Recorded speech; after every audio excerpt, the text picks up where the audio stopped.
My name is Ethan Graves. When people hear my story, they always say I'm exaggerating, that it must have been a dream or a hallucination. But dreams don't leave bruises. Hallucinations don't follow you when you move to a new city. And fear, real fear, doesn't ever go away. Everything started when I moved into apartment 41B. After losing my job and breaking up with my girlfriend, I desperately needed a fresh start. Cheap rent, quiet neighborhood, 90s-built residential block. The landlord, Mr. Keller, kept smiling too long, like someone who needed me more than I needed him. He shook my hand, cold and dry. "Once you're inside," he said, "you'll feel right at home." The weird thing?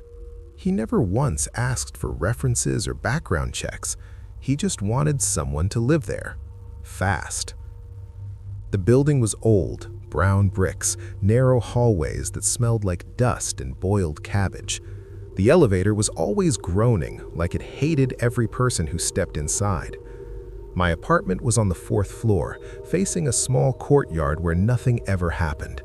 The flat was mostly empty. A bed, an old wooden wardrobe, one mirror hanging on the wall across the hallway. Just a few hours after moving in, I noticed something strange. The mirror was bolted into the wall, not hung, like someone never wanted it taken down. That first night, I couldn't sleep. The walls creaked constantly, like the building was breathing. Pipes groaned inside the walls like muffled voices. At 3:18 a.m., I woke to a sound. Not outside, not in the hallway, inside my room.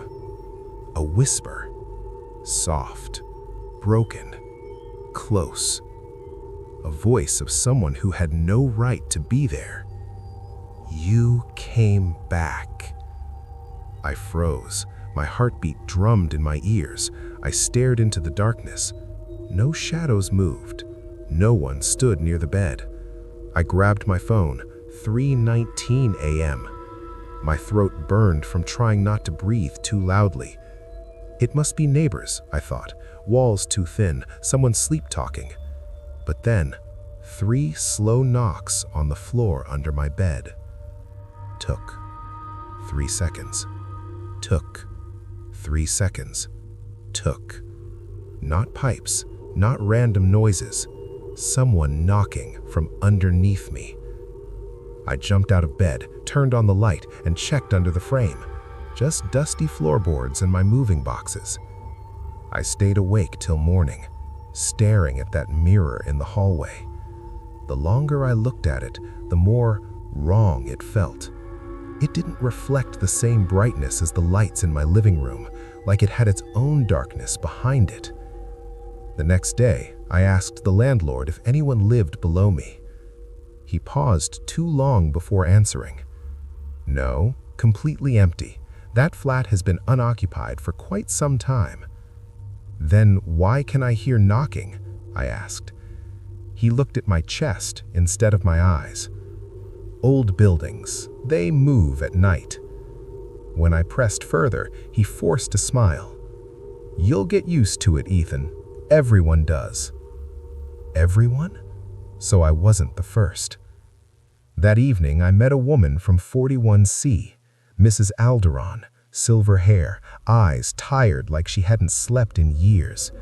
When she learned I lived in 41B, she flinched, physically stepped back.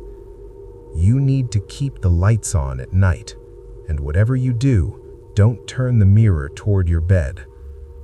I hadn't touched the mirror. Why would she say that? "Is there something wrong with the flat?" I asked. She looked around the hallway nervously, then whispered, "Keller doesn't tell newcomers what happened here. The walls remember."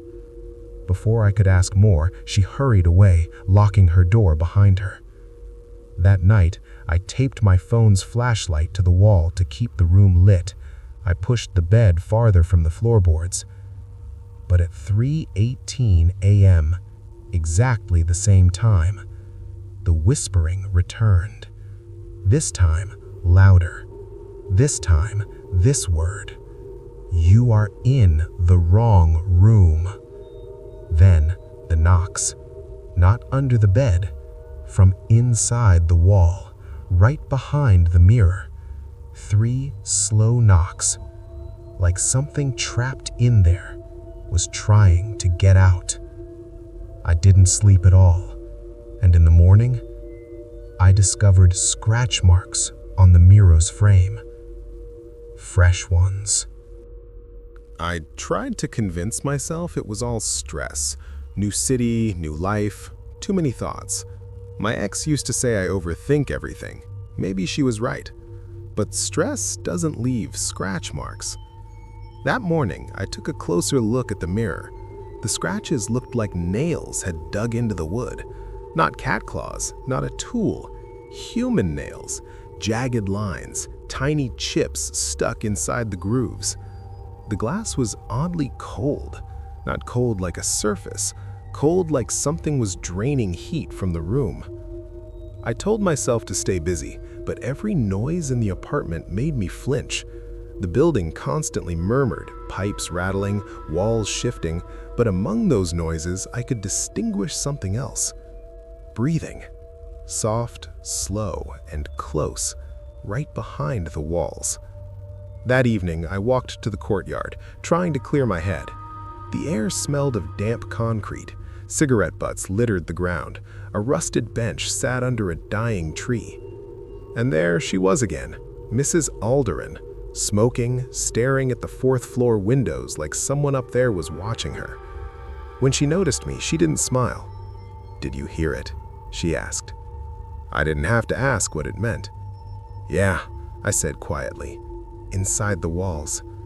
She nodded like she had expected that answer. 41B has a guest. He never left.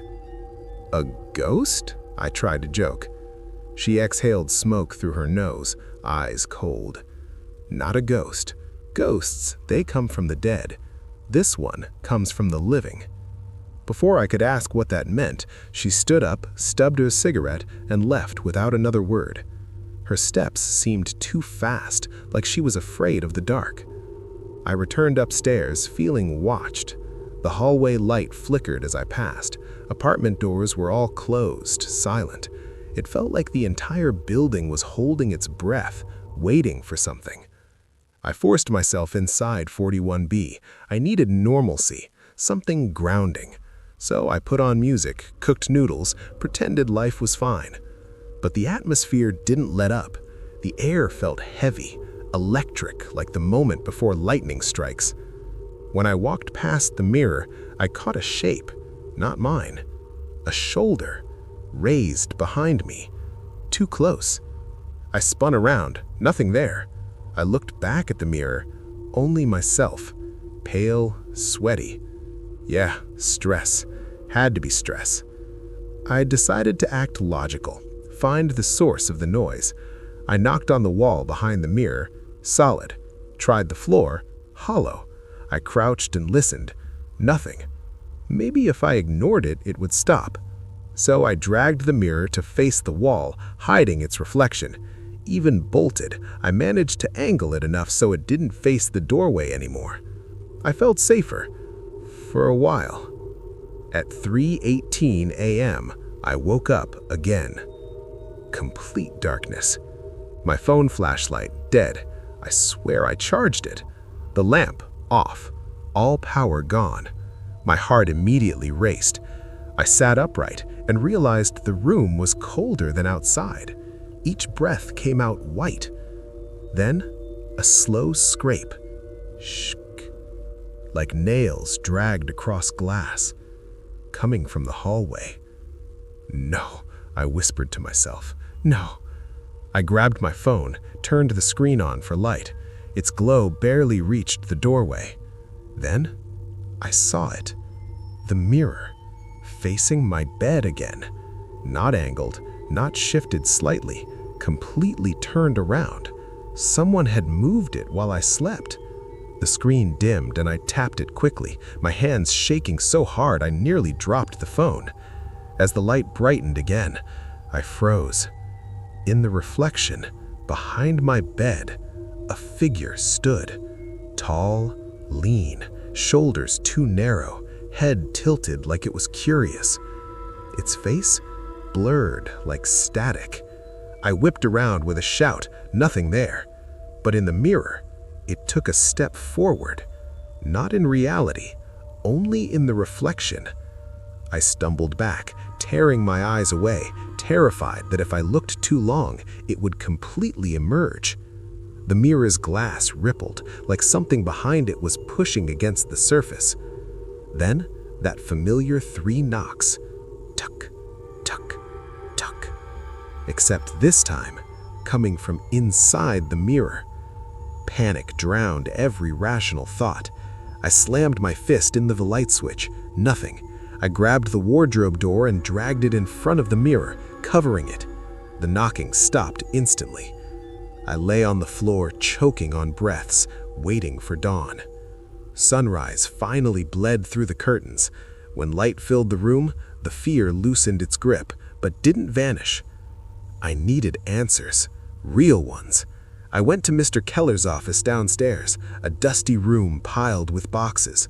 When I demanded he tell me what happened in 41B, he avoided eye contact. "People have active imaginations," he said. "No more lies," I snapped. "Why is the mirror bolted?" His lips trembled. Something desperate flickered in his eyes. "Because it's the door, and we can't let him out again," he whispered. My blood turned to ice. "Who is he?" I asked. Keller swallowed, shaking. "The man on the other side." He stared past me, towards my floor, as if expecting someone to be standing there. "Once," he said, "there was a tenant in your flat, a good man, quiet, alone. But the walls heard his loneliness. The reflection answered it." "What happened to him?" I asked, already fearing the answer. Keller's voice broke. "He disappeared inside the mirror. That's why we locked it." Then he grabbed my shoulders with surprising strength and turned away, refusing to speak another word. I left his office feeling sick. If this was real, I was living in a place where something alive was trapped behind glass, and now it wanted me. That night, I packed my bags. I didn't care about losing the deposit. I just wanted to get away before dark fell. But when I went to open the apartment door, the lock wouldn't turn. Not jammed, held, like someone on the other side of the mirror was gripping the doorknob through my hand. And behind me, 3 slow knocks from inside the wardrobe. Tuck, tuck, tuck. The knocking inside the wardrobe didn't stop. Slow, steady, patient. Took, took, took. I backed away from the door, breathing fast. My mind raced through every explanation: wind, pipes, an animal. But none of it made sense. The wardrobe was solid oak, heavy, old. There was no gap behind it, no vent. Nothing alive should be able to knock from inside. Yet, something did.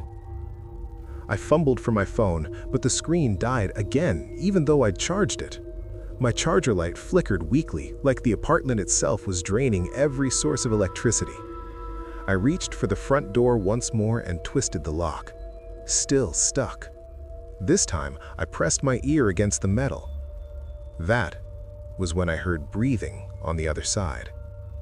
Slow, calm, human, but not mine. Someone was standing right behind the door. I stumbled back. The wardrobe knocking stopped abruptly. Silence, thick and heavy. Then a whisper behind me. "Are you leaving me again?" I froze. The voice was close, too close. I turned slowly toward the wardrobe. The door was slightly open. Not wide, just an inch. Enough for a sliver of darkness to leak out like smoke. But something was wrong. Terribly wrong. I had shoved the wardrobe tightly against the mirror. There was no way the door could open inward. Yet somehow, the internal space behind it felt deeper, like the wardrobe wasn't pressed against the wall anymore. Like there was a space behind it where no space should exist. I approached slowly, each step trembling. My hand reached out toward the wardrobe door. Then, scratch. A long, dragging sound slid across the wardrobe's inner panel. Then again, scratch. Scratch. I yanked my hand back.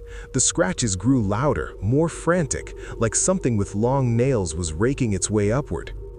Suddenly, the wardrobe door slammed shut with a violent bang, the sound echoing through the whole apartment. Then, all noise stopped. I didn't move, not for several seconds. I could barely breathe. Finally, I whispered, "What do you want?" At first, nothing answered. Then, from behind the mirror on the wall, "To come home." The voice was clearer now, male, soft, grieving, but wrong, like it came through several layers of water. I staggered backward until my shoulders hit the kitchen counter. The air in the apartment thickened, as if pressure was building. My ears rang, the lights began to blink faintly, then dim. A shape flickered in the hallway, a brief shadow, tall, thin. I blinked, gone. I closed my eyes, counted my breaths, tried to ground myself. But when I opened them again, something new had appeared on the mirror's surface. A handprint, pressed from inside the glass. 5 pale fingers, long, thin, flattened against the mirror like someone trapped in ice. I wanted to scream, but no sound came out. The hand slowly slid downward, leaving a faint fog trail behind. Then, another handprint appeared, and another. The mirror was now covered in them, dozens of shifting, dragging hands, all pressing, pushing, clawing, like a crowd trying to escape through the glass. I stumbled back, tripped over my suitcase, and fell to the floor. Pain shot through my elbow, but I barely noticed. My eyes were locked on the mirror. A face slowly emerged in the reflection. Not fully, just the outline. A head, a blurred face like static, eyes that weren't eyes, hollow spaces where darkness seeped through.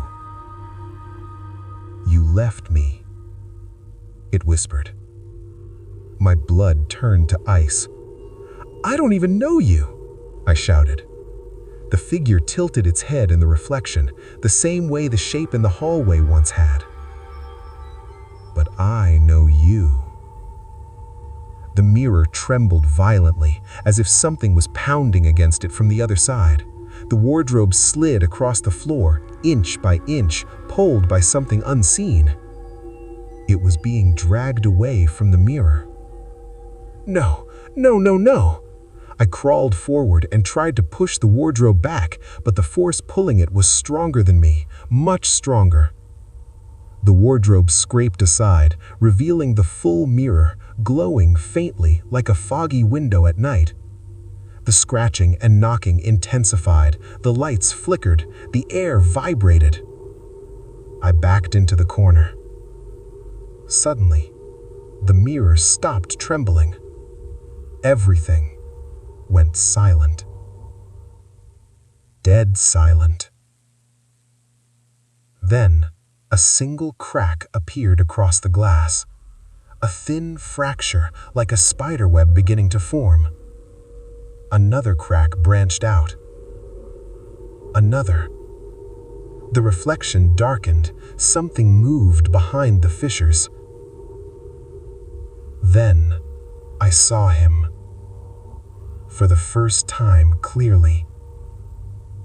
A man, or what used to be a man.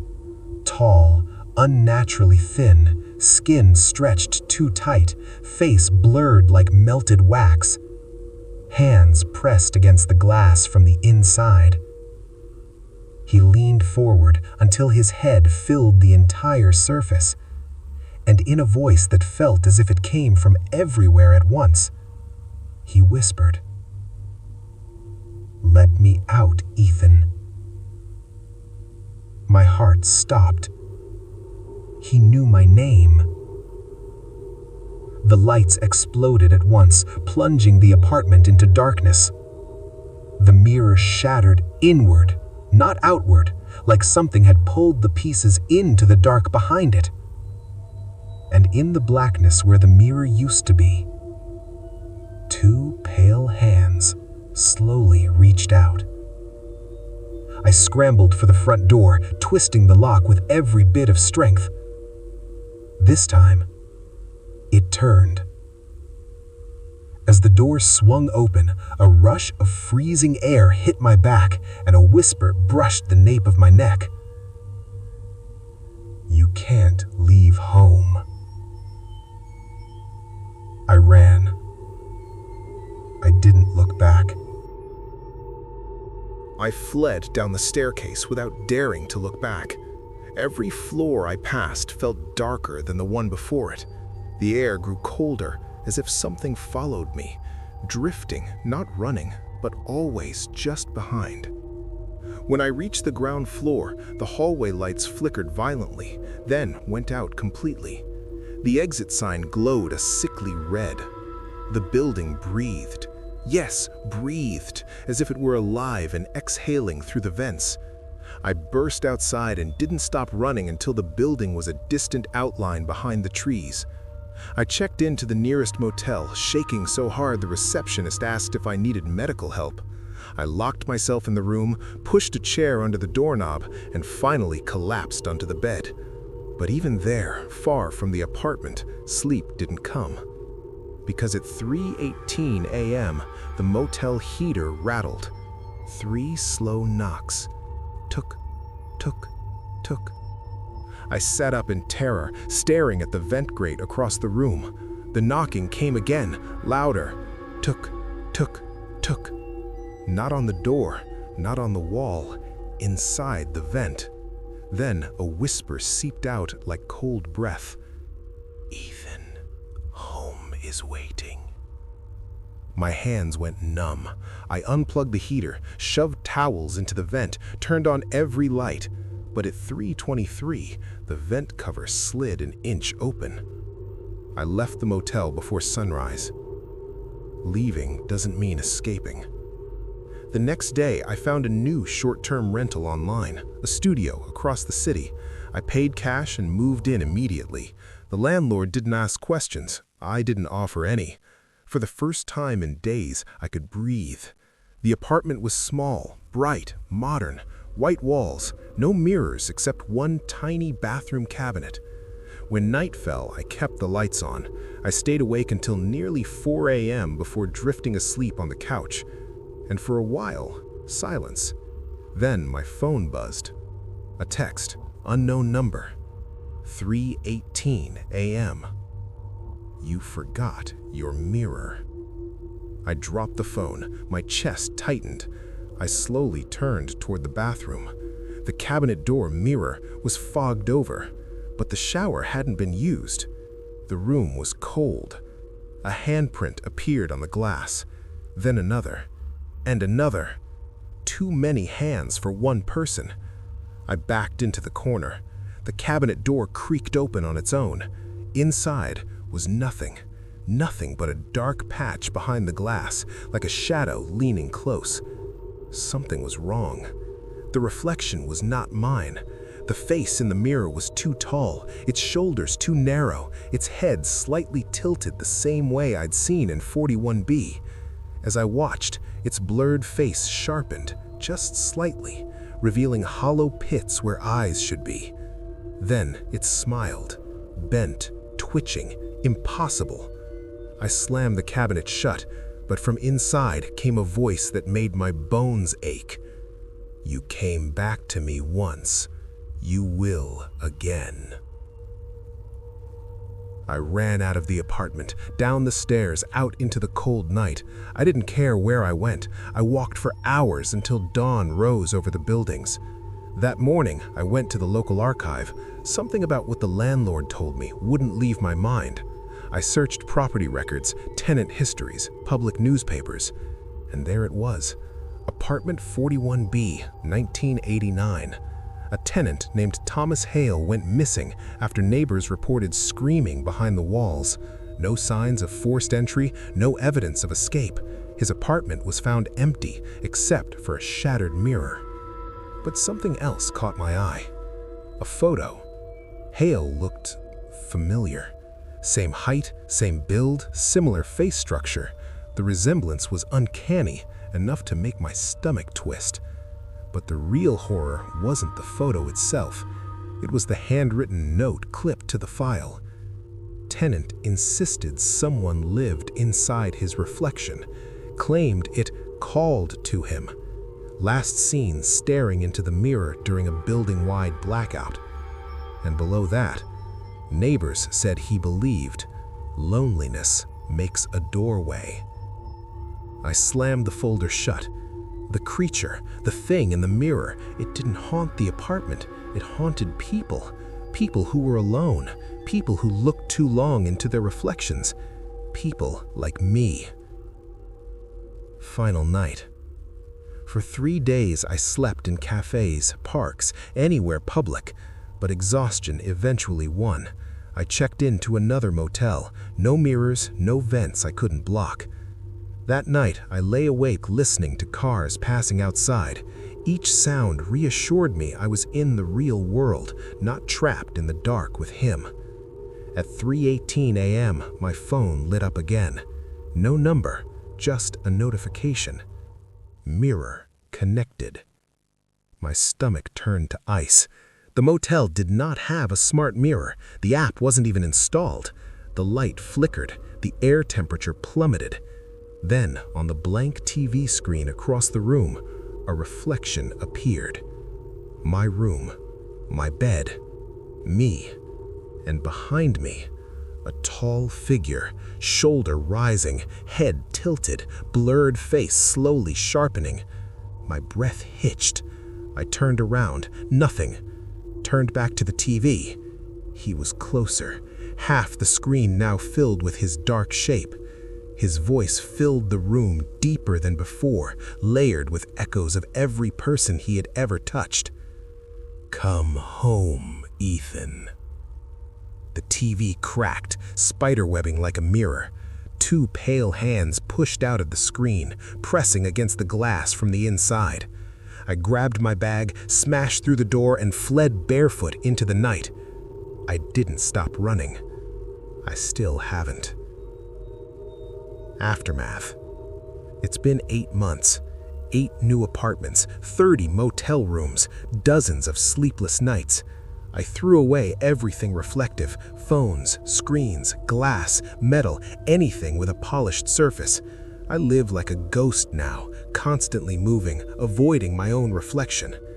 Because every time I've slipped, every time a dark window or polished doorknob has caught my eye, I've seen him. Closer, clearer, no longer blurred. He's learning how to mimic me, my face, my movements. Every day the reflection looks more like me than I do. And now, tonight, as I write this in a dirty bathroom stall, I look down and see wet footprints behind mine. Not on the floor, in the reflection of the sink. He's here. He's standing right behind me, breathing softly, waiting. "You came back, Ethan." The screen is dimming. His hands are reaching through. I have to